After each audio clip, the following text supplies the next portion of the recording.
यदि आपके घर में भी शिवलिंग है तो आप ये गलतियां भूलकर भी ना करें, या आप शिवलिंग पहली बार लाना चाहते हैं तो इन छोटी छोटी बातों का ध्यान रखें। सबसे अहम बात, शिवलिंग की पूजा आप अपने घर में कर सकते हैं, इसमें कोई दोष नहीं लगता है। बहुत सारी बहनों के मन में ये रहता है कि क्या हम घर पे शिवलिंग रखें अथवा न रखें। बिल्कुल आप रख सकते हैं, बस एक बात का ध्यान रखना है, एक से अधिक शिवलिंग ना हो, यानी कि आप छोटे बड़े कई शिवलिंग ना रखें। आपके पूजा मंदिर में एक ही शिवलिंग होना चाहिए, और वो भी शिवलिंग लाते समय आपको इस बात का ध्यान रखना है कि जो हमारे गृहस्थ जीवन को सफल बनाने में सहायक हो, वही शिवलिंग की पूजा हमें करनी चाहिए। वैसे तो धातुओं में सोने चांदी के या फिर पारद के शिवलिंग हम लेकर आते हैं। नॉर्मली आप नर्मदेश्वर शिवलिंग लेकर आएं। अलग अलग प्रकार के शिवलिंग बताए गए हैं, लेकिन गृहस्थ जीवन में जो हमें शुभ फल प्रदान करते हैं वो है नर्मदेश्वर शिवलिंग, जो कि नर्मदा नदी से निकलते हैं। वो शिवलिंग हमारे लिए ज्यादा शुभ माने जाते हैं। वहीं पर आप बहुत बड़े शिवलिंग ना लेकर आए। बहुत सारे लोग भाव में आकर, बहुत श्रद्धा में आकर बड़े बड़े शिवलिंग लाकर अपने पूजा मंदिर में स्थापित कर लेते हैं। ये गलती आपको नहीं करनी है। बिल्कुल छोटे से शिवलिंग, साइज की हम बात करें तो अपना मुट्ठी आपका जितना बड़ा होता है, बस इतना बड़ा ही शिवलिंग आपका होना चाहिए। नीचे उसके अर्घा होना चाहिए। वो सब सेट मार्केट में मिलता है। हमारे घर पे जो शिवलिंग है वो मैं आपको दिखा दे रही हूँ। इस तरह से अक्सर हम आपको बताते हैं कि आप घर पे ही शिवलिंग रखकर और सभी चीजें अर्पित करते हुए विशेष तिथियों पर भगवान भोलेनाथ को प्रसन्न कर सकते हैं। जैसे कि त्रयोदशी तिथि भगवान भोलेनाथ के नाम समर्पित है। चतुर्दशी तिथि जिसे कि महाशिवरात्रि के नाम से, शिवरात्रि के नाम से जाना जाता है, वो भगवान भोलेनाथ के समर्पित है। अलग अलग देवी देवताओं के नाम से तिथियां निर्धारित की गई हैं, जैसे चतुर्थी भगवान गणेश के नाम से है। तो इसी तरह से आप नर्मदेश्वर शिवलिंग अपने घर में लाकर पूजा कर सकते हैं। दूसरी अहम बात, नर्मदेश्वर शिवलिंग जब भी लेकर आए उसके साथ में आप अर्घा, यानी कि एक ऐसे स्टैंड रहता है, उसके ऊपर जल की धारा रहती है, उसमें होल रहता है, वो भगवान भोलेनाथ का अभिषेक होता रहता है, वो भी आपको लेकर आना चाहिए। इससे आपको आसानी होगी। भगवान की पूजा के बाद आप उसमें जल डाल दें, धीरे धीरे भगवान का अभिषेक होता रहता है। तीसरी अहम बात कि आप एक उसके साथ भी प्लेट भी मिलती है जिसपे आप उन्हें स्थापित कर सकें, जिससे आपको इधर से उधर साफ सफाई में भी कोई समस्या ना हो सके।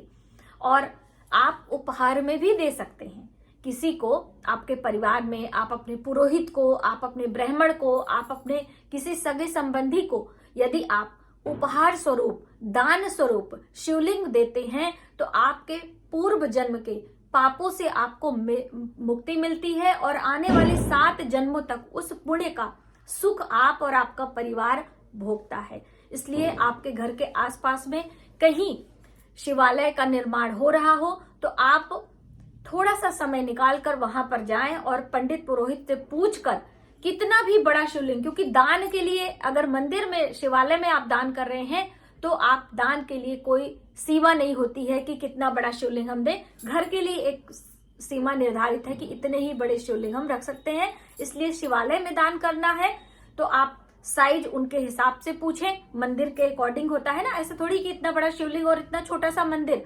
और घर में किसी को दे रहे हैं तो छोटा सा शिवलिंग आपको देना चाहिए।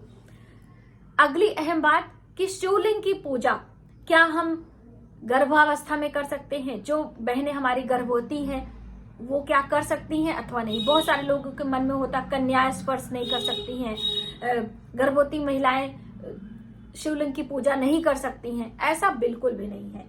शिवलिंग की पूजा आप हर अवस्था में कर सकते हैं, पीरियड के दौरान नहीं कर सकते हैं। पीरियड के दौरान किसी भी देवी देवता की पूजा नहीं की जाती है। यदि आप महाशिवरात्रि पर्व पर पीरियड से हो भी जाते हैं तो आपको इसमें बहुत ज्यादा परेशान होने की जरूरत नहीं है। आप एक स्थान पर बैठकर मानसिक रूप से भगवान भोलेनाथ की पूजा कर सकते हैं।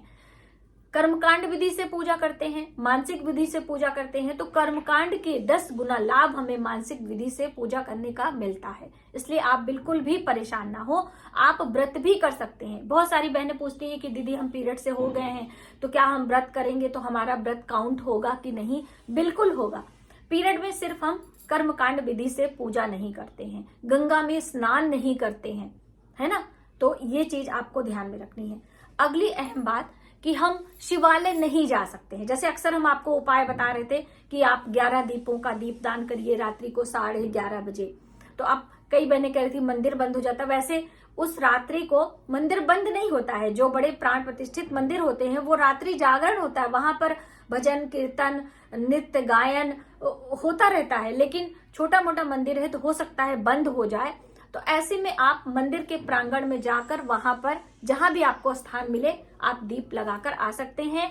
11 मिट्टी के दिए, शुद्ध घी आपको लेना है, रुई की बाती लेनी है, नमः शिवाय करते हुए आपको वो दीप स्थापित करना है। और दीप के नीचे थोड़ा सा चावल का या फिर आप आटे का आसन या रंगोली बना सकते हैं, क्योंकि डायरेक्टली जमीन पर दीप नहीं रखा जाता है।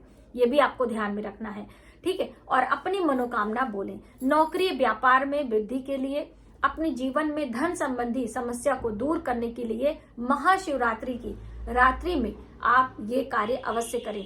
अब देखिए कई समस्या लोगों के पास आती है। आप महिला हैं, आप अकेले रह रही हैं, आपके घर से दूर है मंदिर, रात्रि के समय आप नहीं जा सकती हैं, आपको असुविधा हो सकती है। तो आप संध्या को मंदिर जाएं, शिवालय में पूजन करें, जल अर्पित करें और उसके बाद दीप लगा सकते हैं, ठीक है। ऐसा भी आप करके पुण्य फल प्राप्त कर सकते हैं, लेकिन अपनी मनोकामना अवश्य बोलें। साथ ही दोस्तों यदि आप अपने बच्चे के लिए करना चाहते हैं तो भी आप कर सकते हैं। वैवाहिक जीवन में कोई दिक्कत है, आपको विवाह नहीं हो रहा है, तो महाशिवरात्रि की दिन में आप जब भी पूजा करते हैं तो पीले रंग की चुंदरी माता पार्वती और भगवान शिव को जरूर अर्पित करें, क्योंकि उस दिन भगवान भोलेनाथ माता पार्वती का विवाह हुआ था। तो इसलिए पीले रंग के पुष्प, कनेर के पुष्प हो तो ज्यादा अच्छे हैं। उसी तरीके से आपको पीले रंग के चुंदरी माता पार्वती संयुक्त माला हो तो भी आप अर्पित करें। और श्रृंगार की सामग्री, तो देखिए माता पार्वती को तो हम चूड़ी बिंदी और आलता महावर श्रृंगार में अर्पित करते हैं। अब भगवान भोलेनाथ का श्रृंगार कैसे होगा, तो उनके लिए आप फूलों का श्रृंगार, फूलों से ही भगवान भोलेनाथ का श्रृंगार कर दे, वही उनका श्रृंगार है। भस्म से उनका श्रृंगार कर दे, यानी भस्म उनको अर्पित कर दे। जल की धारा से ही, जल की धारा उनको बहुत ही प्रिय है, उनकी जटाओं में गंगा की धारा रहती है, इसलिए जल से अभिषेक आप करें। तो अलग अलग तरीके से अभिषेक करने की भी बात कही गई, उसके लिए एक सेपरेट वीडियो है। लेकिन आप कच्चा दूध गंगा जल मिलाकर थोड़ी सी मिश्री डालकर मीठे जल से आप स्नान कराएं, यानी अभिषेक करें।